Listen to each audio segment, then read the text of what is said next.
Hi, today's video is going to talk a little bit more about triggers, but we're also going to introduce the concept of something called a glimmer. And I think it's really important to include this video because so often when it comes to trauma, the dominating narrative is focusing on all of the horrendous consequences of sexual trauma, the distressing thoughts, the flashbacks, the roller coaster of emotions, and some of the negative scripts that we can be subjected to. And whilst these are incredibly important aspects of recovery, because they give us more awareness, they help us to better manage these things, and ultimately lead to us understanding ourselves better, it's also important to still remind ourselves of everything that still brings us joy and all of the things that give us a sense of safety and make us feel strong. But it is still important to mention triggers. And essentially a trigger is anything at all in your environment that evokes an overwhelming reaction. And they are often, though not always, linked to our senses. So certain tastes, certain smells, certain places, they send signals to our brain and signals to our body that remind us of how we felt when we experienced the trauma. And they can almost make us start to relive that trauma. They can make us feel like it's happening all over again. And if you'd like to know a little bit more about triggers, then we've put a link to our triggered video below this comment section. But the opposite of a trigger is a glimmer.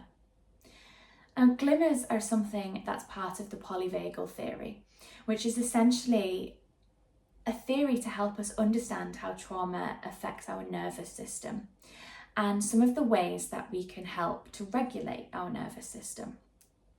And we are going to be talking a little bit more about that. But in this video, it's just important to know that a glimmer can be an antidote to your triggers. It can be something that helps you to find moments of joy, find moments of calm, and moments of connection as well. And a glimmer can be absolutely anything. It might be seeing a beautiful sunset.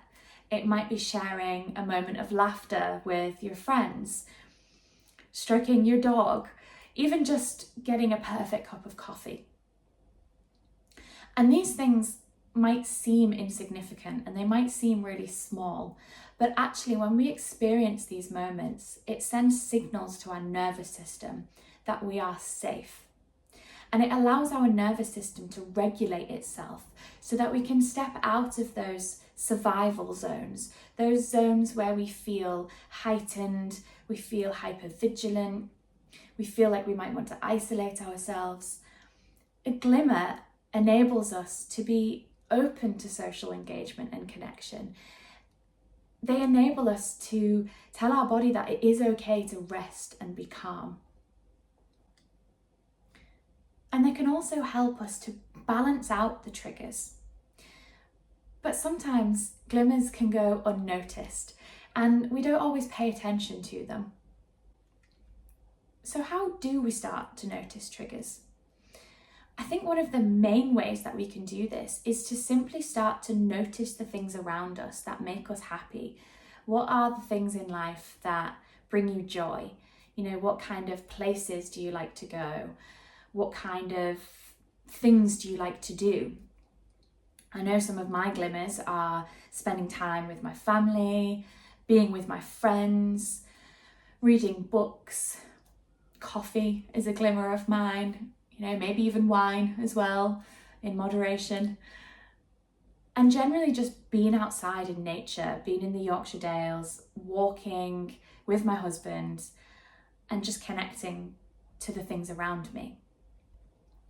So when I am experiencing any of those things, even though it might feel weird at first, it might feel difficult to get into this habit, really engage with those moments and stay present. Remind yourself that even though you may be experiencing lots of dark moments, there are light moments as well.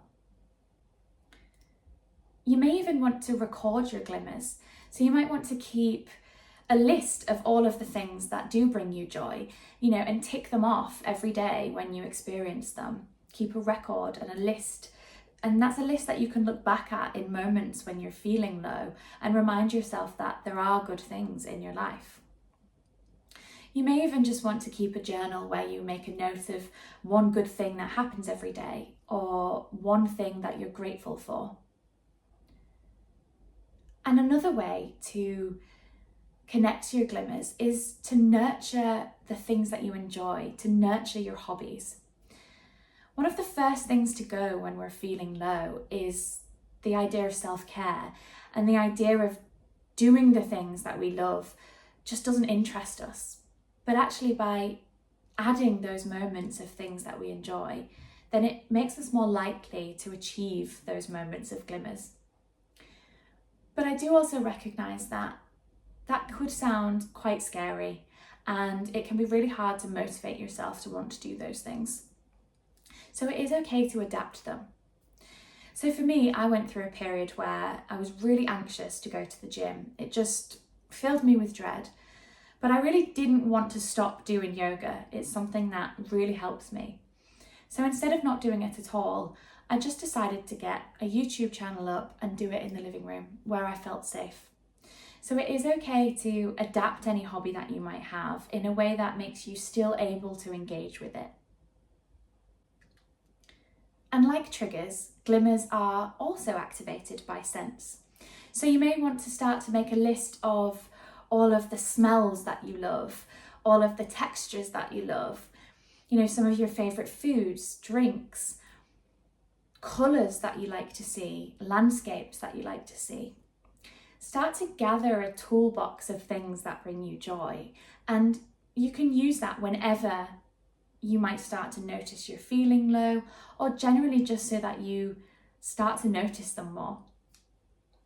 Because as we start to think about things more, as we start to write things down or even talk about them more, you'll find that your brain will pick up on those cues and it will start to notice these things in your environment more. So maybe even just have a think now what your last glimmer was. For me, mine was a couple of hours ago. I was with my best friend who's just had a lovely new baby boy, and I made him laugh for the first time. And that's definitely something that I'm going to put in my glimmer notebook. But it would be really good, perhaps in the comments below, if you were able to share what your last glimmer was. So I hope this video has been helpful in not just understanding a little bit more about why we experience triggers, but also that with every trigger, there will be a glimmer, and we just need to start to remind ourselves to pay attention to them.